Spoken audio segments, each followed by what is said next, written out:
Hello, welcome to the Alone Show. I'm your host, John Malone. In this episode, no regulars, because reasons as always.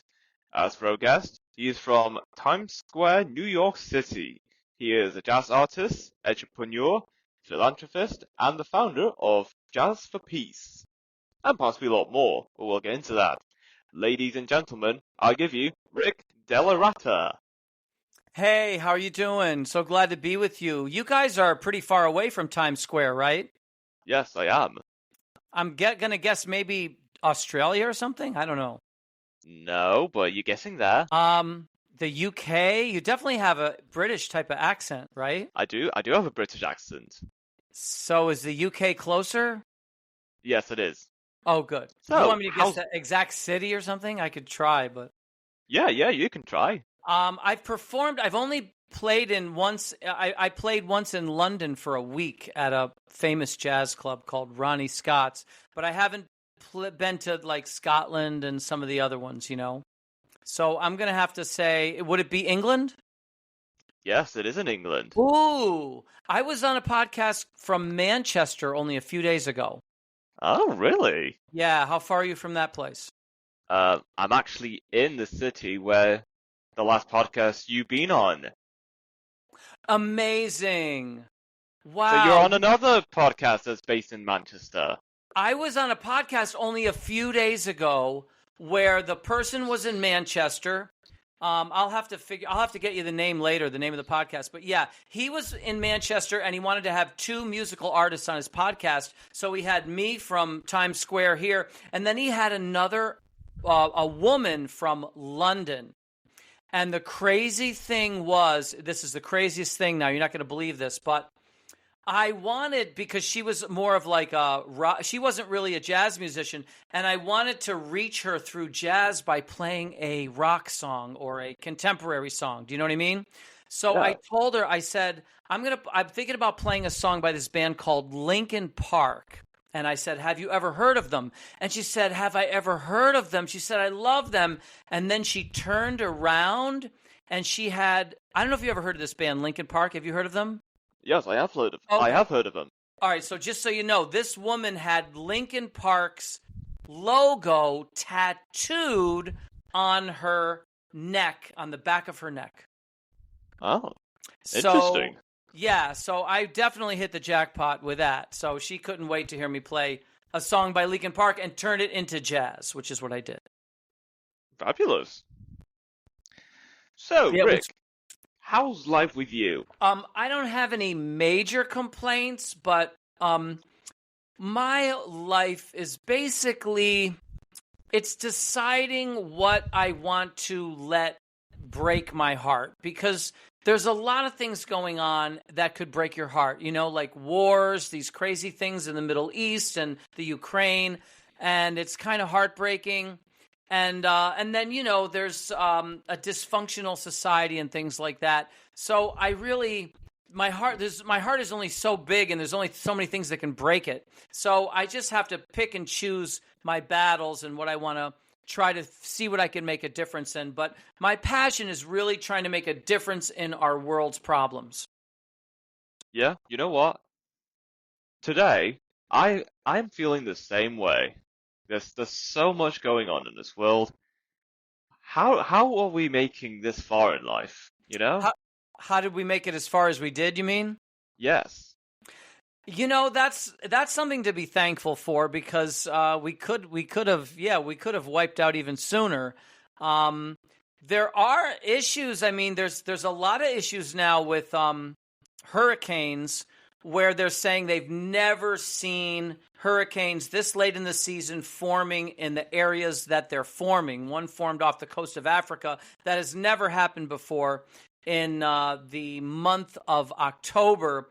So that's warming waters. And that's one of the reasons that I feel like we have to come together as people and really address our problems getting along as a species, so that we can address some of these problems that might affect all life on this planet. Yes, I agree. So, is there anything else you're working on at the moment? Well, I basically, I appear on a lot of podcasts. I don't know if you knew this, but so many. I appear on a lot of podcasts now because of something that I did 23 years ago. 23 years ago, I had the idea to bring Israeli, Palestinian, and American musicians to the United Nations with musicians from other continents as well in a multicultural band to perform at the United Nations in a way to say, hey, we can all get along, and look at us now all getting along through the art form of jazz. And it was one of the first Jazz for Peace concerts, actually. And it wasn't the first one, but it was one of the early Jazz for Peace concerts. And now everybody realizes that that was a good idea and that I was right. And so maybe they want to hear me, what I have to say now and what I might have to say to solve our problems that we currently have, and maybe how I could even solve that problem. And they also make requests. So I've had some people make requests for songs that they want to hear on these podcasts, and sometimes I honor their favorite song. Yeah, fantastic. So, Mhm. yeah, so I was going to ask you, where do you see yourself 20 years from now? 20 years from now, I'll be honest with you, someone is going to have to either listen to me or some other people that are even smarter than me, or maybe all of us together if we want to have anything close to the life that we have now and the world that we have now. So in 20 years, I'll be optimistic and say that we get our act together and we start to live a more enlightened existence on this planet. And if we do that, and I'm still alive 20 years from now, it is going to be a really fun time. Fair enough, yeah. What about yourself? So, where I see myself 20 Yeah. years from now, well, I've talked about this with a lot of my regular co-hosts that, well, I'm currently third year at university, and by the time I graduate, there are already plans in place ready for me to get into television acting, voiceover work, could be some commentary work at some point. So yeah, I'm going to be very busy by the time I graduate from university, and possibly so much more that comes from those opportunities. So it sounds like you're really moving in the world of voiceover and announcing or anything related to broadcasting or with your voice, right? Yes, exactly. Great. Yeah, I'll be curious. We'll have to stay in touch. Definitely send me, definitely stay in touch with me when we get to that 20-year landmark so I can see where you were now and see where you made it to then. It'll be fun. Will do. Would you sleep on the wall or sleep on the ceiling? If I was in outer space, I would have to sleep on the ceiling, right? Because of the, the inertia or something. If I was in space. Okay. I can see that. But sleep on the wall, wow, I'm not sure how you could pull that off. Maybe there's a way. Yes, there could be. There are those fold-down beds that stay on the wall. They fold up to the wall, but you fold them down when you sleep. So you'd have to have some traction to stick to the wall, I guess. Yes, that's very true. I would give that a try if someone had a technology that could, allow for it. Yeah, I agree. If you were hosting a dinner party and you can invite 5 guests who are either dead or alive, who would you invite? Well, that would probably change from day to day depending on who's on my mind, but I wouldn't mind some musicians from different eras. So, for example, Mozart might be fun to have. Charlie Parker might be fun to have. John Coltrane, different eras of jazz. Maybe Thelonious Monk. Wow, that gets me all the way up to 4. What a disaster! I only have 1 left. I'm gonna throw in if I only have 1 left. I'm gonna say Marcus Aurelius, the Roman emperor, for the last one. All right then, very good. Who would you invite? It changes every time, but one thing's for certain: I would like to invite 2 of the greatest soccer players in the world. And the next 3 guests I always change every now and then. But, I added another football player in there from England. And Well, Well, it always, Manchester United, they pay big bucks for those, right? I mean, they get like, yeah, who they get Ronaldo and some of these guys. I don't know if they got him. Didn't they get him for a while? yes, they got Cristiano Ronaldo for quite some time before he went to Real Madrid. Exactly. So where you are, I mean, they will pay anything for the right soccer player. So you're definitely, you can definitely probably always find somebody on that team that you could put in your top five.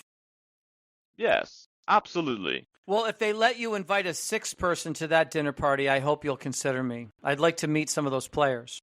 Yeah, I certainly will. Would you rather speak all languages or talk to animals? Well, I speak the universal language of jazz. So I'm already, I already speak a language that can communicate with any human being. And then English is kind of universal. And then there's the universal language of love, which you innately speak. So I would say if you're going to add another language and it would enable me to talk to animals, I would jump all over that. Fair enough, yes. What was the largest thing you have ever seen? Largest thing, and this doesn't have to be alive, right?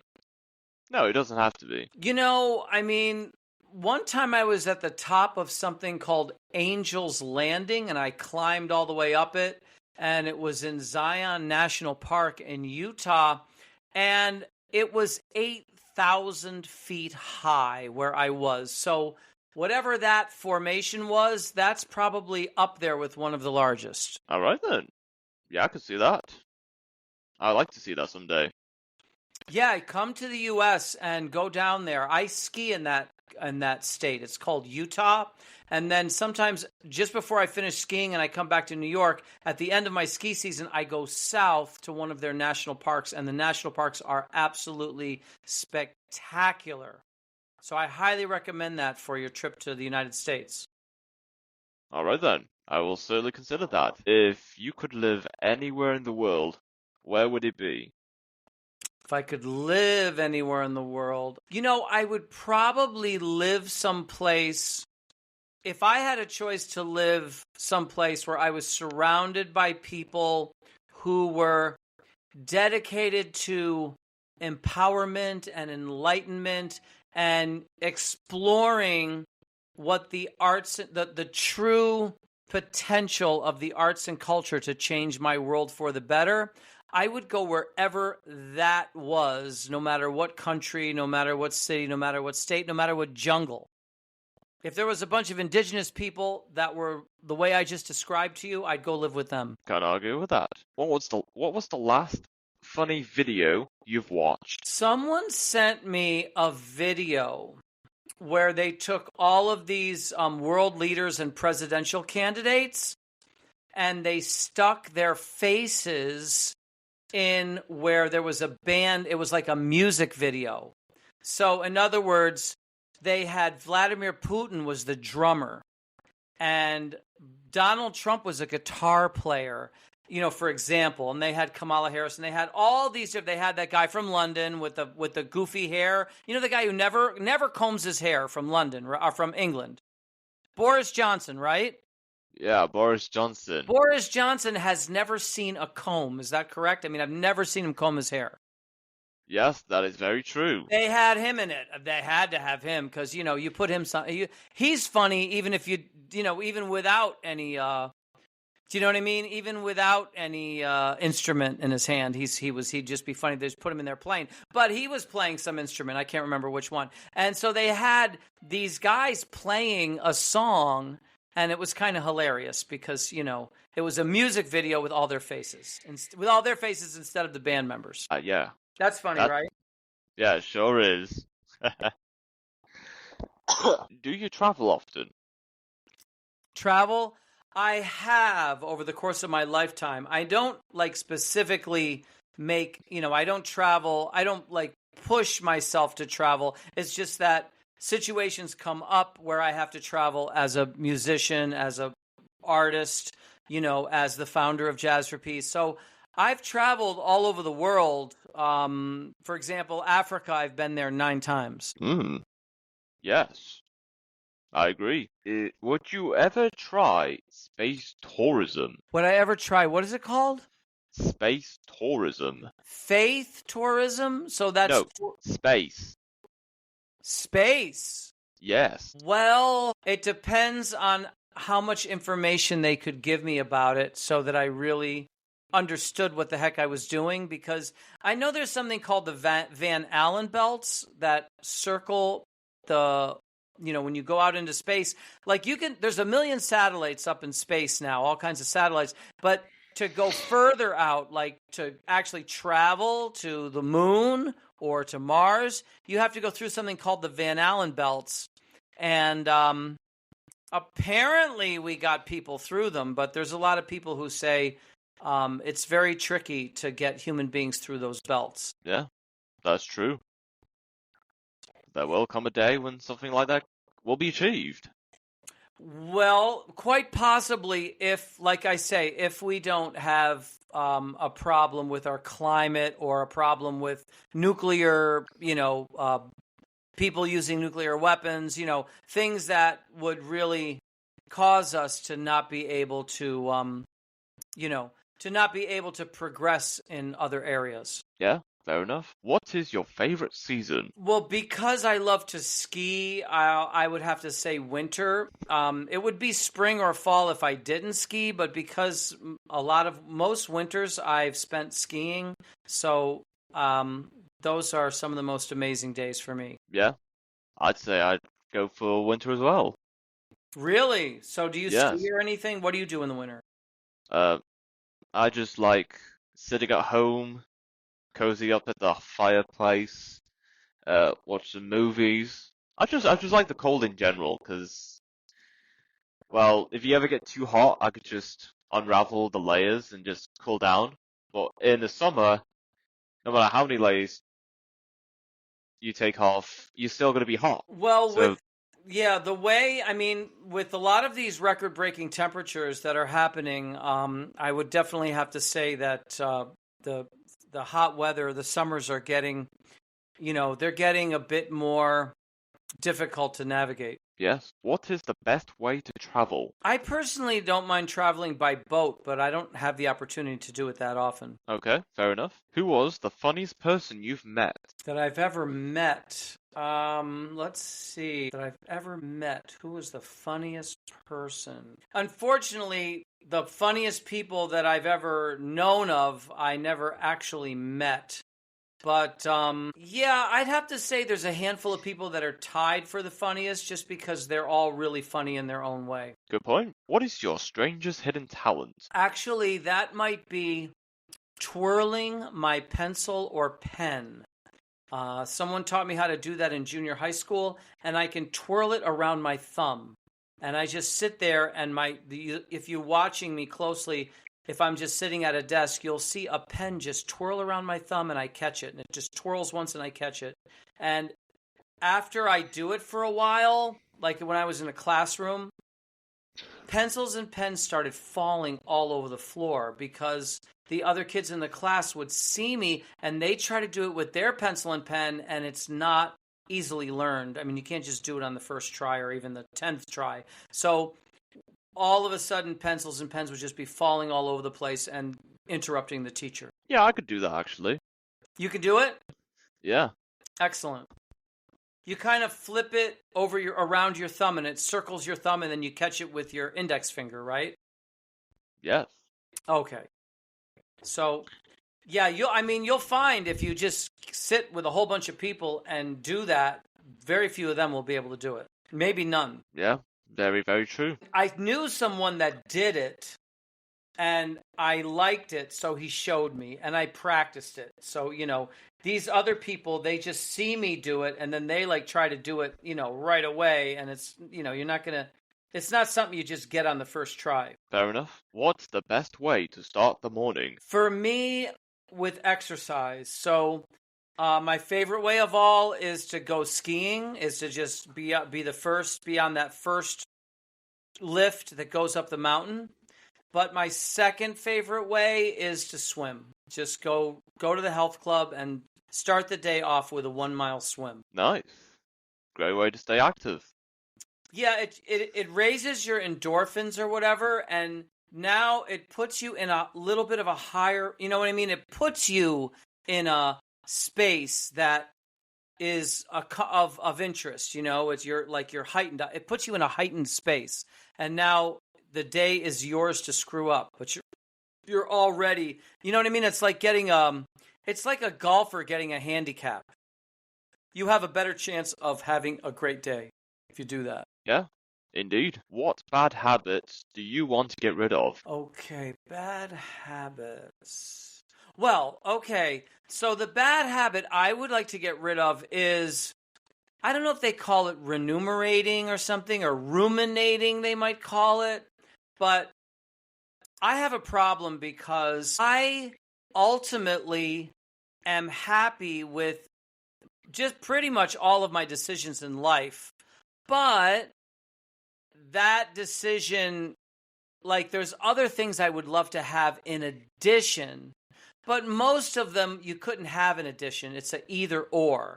So in other words, I would like to get rid of the habit of having an issue with something that I would have had to trade something to have, that I wouldn't trade. Do you see what I'm saying? Like, if you wouldn't trade something to get this, then you don't really have a right to be upset that you don't have it, because you chose something else and you're happy with that choice. You see what I mean? So that would be the bad habit that I would want to get out of. Just the habit of wanting to have things in addition that you could only have for sure if you had them in place of. Am I making sense? Yes, I get what you're saying. Yeah. Like, if you were a star baseball player and you were upset that you weren't on the Soccer Hall of Fame, you know what I mean? That would be crazy, because you would have had to give up baseball to play soccer at that level. And so if you wouldn't have given up baseball to play soccer, then you have no right to be upset that you're not in the Soccer Hall of Fame, because you wouldn't have traded your baseball career for it. So that's what I mean. Yes, indeed. You can't be part of the greatest of a sport if you haven't actually get involved in the sport to begin with.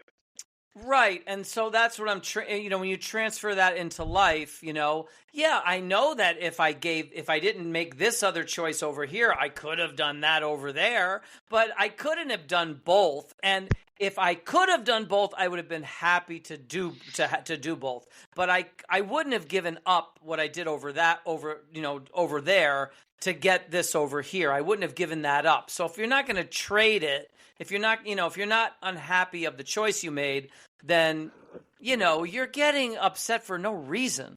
There's no reason. It doesn't make any sense. Yes, exactly. So I'd like to get better at that. We'll see if I can pull it off. Yes, we shall see. What is the one thing you can't live without? I would have to say jazz. Ah, fair enough. I knew that would come. Oh yeah. What kind of music do you often listen to? Well, I don't listen so much to music now because there's music going on in my head. I would probably have to say it's the music going on in my head, because I love all styles of music and I love to listen to all styles of music.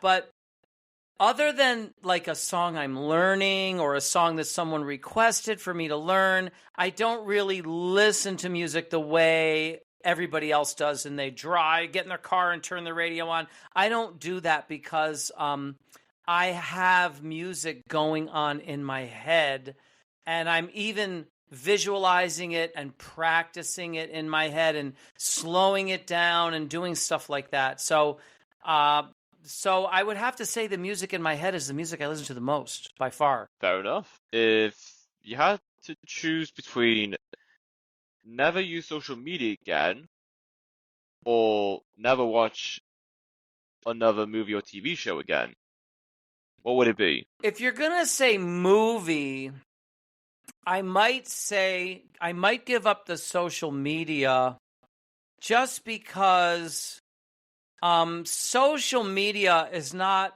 an automatic positive. It's sometimes it's useful, sometimes it takes up too much time, sometimes it's negative, not even positive. And social media companies have, they have way too much control to limit, like they can shadow ban and they can limit what you see and what you do and who you see, and who knows what else they can do. So I would definitely want to keep my right to watch any great visual work of art that I could. I wouldn't want to lose that. I'd rather lose what do they call it, dystopian social media, the the kind of dystopian behaving social media companies. Even though, like I said, it can be great on its, all the good parts of it are great, but like I said, it's not a 100% good thing. Yes, those are very good points you made. And even though I do use social media, A great movie is 100%. You watch a yeah, classic masterpiece movie. You're not getting shadow banned while you're watching it or whatever. Your eyes aren't being shadow banned. yes, I agree. And even though it is useful for social media, as it gives us access to what goes on in the world, using it for a very long amount of time is very detrimental. It can have serious issues on an individual. Yeah, we don't even know all of the potential negative possibilities. And Yes, definitely the way that social media sometimes manipulates your opinion, the way that corporations might want to use social media to manipulate your thoughts or manipulate your opinions and stuff like that. We don't know the dangers of it. I mean, in other words, there could be negatives that you'll never run up against, watching a classic movie. yes, so true. What was the last book you've read? Well, I mean, the most recent book I read is actually my own, or it's a book about me. I wrote the foreword to it, and it's called Paving the Path for Peace Through Music. And it's called The Amazing Story of Rick Delarada and Jazz for Peace. It was written by Deborah Serratelli, and it's available on Amazon. So that only recently came out, and I had to kind of read through it just to go through, make sure everything was, in it that was supposed to be in it, and nobody made a mistake in the printing and all of that stuff. But, I mean, if you wanted the name of a book, there is a book about a man named Edward Abbey. I can't remember the title, but the author is Guy McPherson. And it's a very cool book because you can open it up anywhere and read from any page. And you read these little sayings, they're almost like famous quotes, but they're not. But it's just like a saying about this and a saying about that and something about this. And they're all like really common sense kind of intelligent little missives. Yes, so true. And that is all we have for this episode. It's great having you on, Rick, talking about Jazz for Peace, your jazz work, and a lot of other things. Yeah, but we do have a short jazz music. Yes, you can go ahead. Okay, so the song I'm going to play today, it was requested, and it's by Leonard Cohen, and it's called Hallelujah. And I'm going to show you how this song, which has no jazz in it whatsoever, can be kind of turned into a jazz version. This is probably the only jazz version you'll ever hear in your life of this song.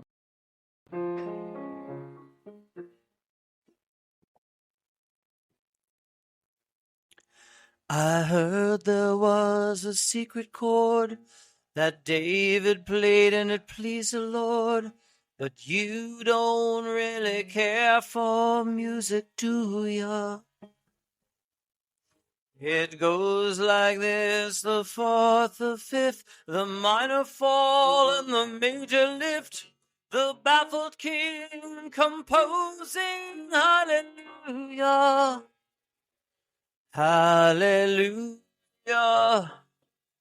Hallelujah. Hallelujah.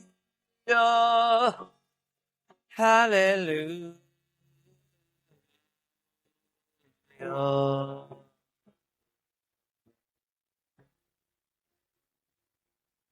Well, your faith was strong, but you needed proof. You saw her bathing on the roof. Her beauty and the moonlight overthrew you. She tied you to her kitchen chair. She broke your thorn and she cut your hair. And from your lips she drew the hallelujah. Hallelujah. Hallelujah. Hallelujah. Hallelujah. Hallelujah. Hallelujah. Hallelujah. Hallelujah.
Hallelujah. Hallelujah. Hallelujah. Hallelujah.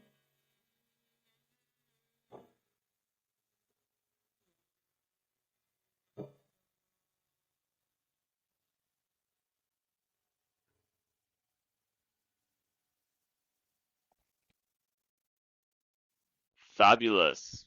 Very good. Thank you. And welcome. And until next time, stay tuned for more.